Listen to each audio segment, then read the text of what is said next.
Para po sa inyo, para malinawan po ang maraming mga katanungan, narito po ang aming exclusive interview with Raver Cruz. Panoorin po natin ito. Holiday Expose number 8. Ang lalaking naiipit sa gitna ng lumalalang issue sa pagitan ni Christine Reyes at Sara Geronimo. The man of the hour, Raver Cruz. Babasagin na ang kanyang katahimikan. First on the line!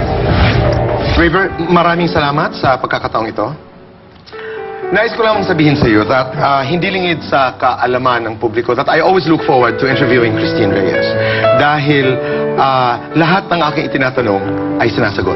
Wala siyang inaatrasan. And the last guesting she did on the buzz was at the Abunda Challenge, kung saan siya'y aking tinanong kung at one point nagkaroon kayo ng relasyon. At sinabi niyang, oo. So I ask you the same question.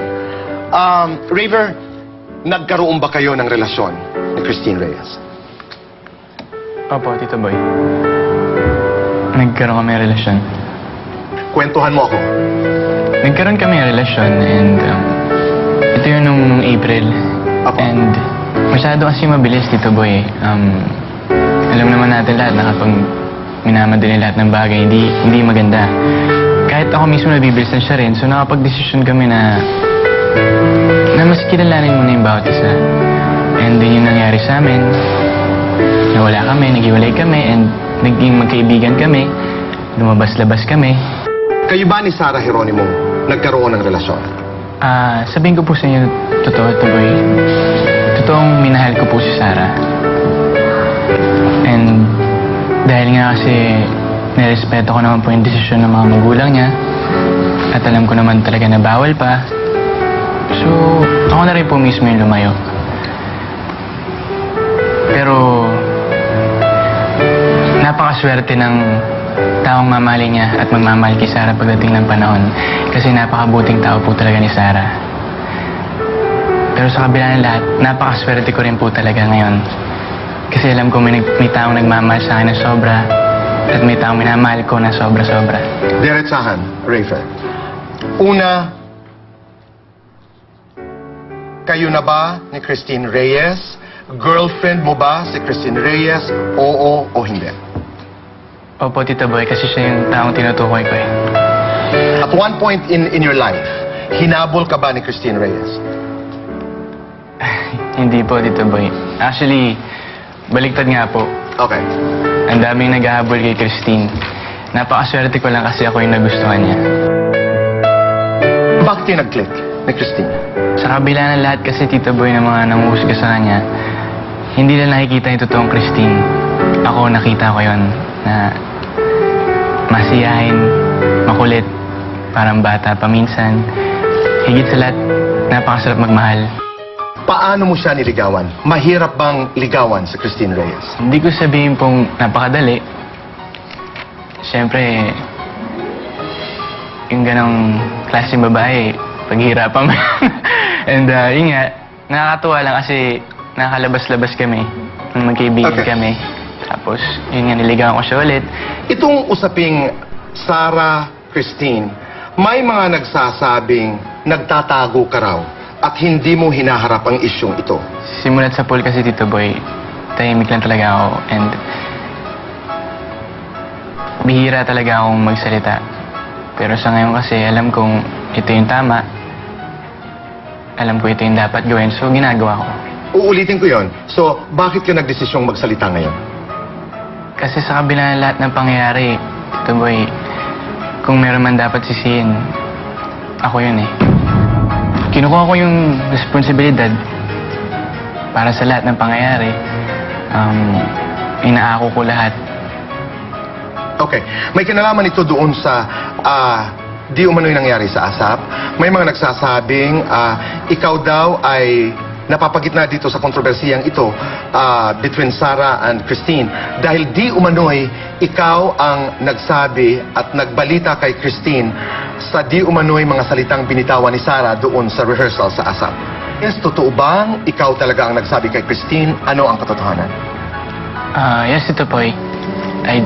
take full responsibility for everything kasi nga alam ko naman na tama lang yung ginawa ko. Naging honest lang ako sa girlfriend ko. And lahat naman ng bagay bago ko ginagawa, pinag-iisipan ko mabuti. River, sa palagay mo ba may nagawa kang hindi mabuti kay Sarah Geronimo? May nagawa ka bang kasalanan kay Sarah? Kasi dito boy, alam niyo pinalaki ako ng magulang ko, lalo ng tatay ko, na huwag gumawa ng kamalian o kasalanan sa isang tao. Kaya wala anuman intention talaga akong makasakit o makasama ang loob sa kahit sino ng kapwa natin tao, lalong-lalo na kay Sarah. Let's talk about learnings. Ano ang iyong natutunan dito sa kaganapang ito? Ang natutunan ko po talaga is hindi mo talaga pwedeng mapasyahan lahat. Merong masasaktan, merong matutuwa. And dun yung pinili ko ngayon na gusto ko matuwa sa akin at maging maligaya yung taong minamahal ko. Anong nais mong sabihin kay Sarah? Mensahe para sa kanya. Kay Sarah, kailanman wala akong intensyon na saktan ka. And sa kabila ng lahat ng sinasabi ng mga tao, sana ako yung paniwalaan mo na nire-respeto talaga kita. Ano ang nais mong sabihin kay Christine Reyes? Simple lang, Tito Boy, na lagi ako nandyan para sa kanya. And alam mo naman kung gaano kita kamahal. And doon din ako nagpapasalamat kasi nakita ko siya kung gaano mo rin ako kamahal. And napakaswerte ako. Napakaswerte ko ngayon kasi nasa akin ka. And ayun, ang saya ko ngayon kasi masaya kaming dalawa eh.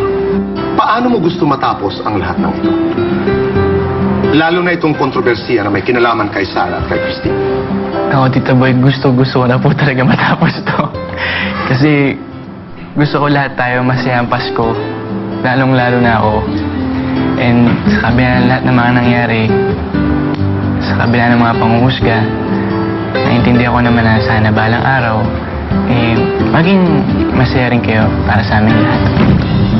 Huling katanungan, sa isang salita, i-describe mo nga sa akin si Christine Reyes. Isa siyang gift. Kasi Tito Boy, ay sabi sa akin kaibigan ko na parang past is past, future is a mystery, and present is a gift. At siya yung gift ko ngayon. Dahil she's your present. Yes. Maraming salamat, Ray. Thank you po.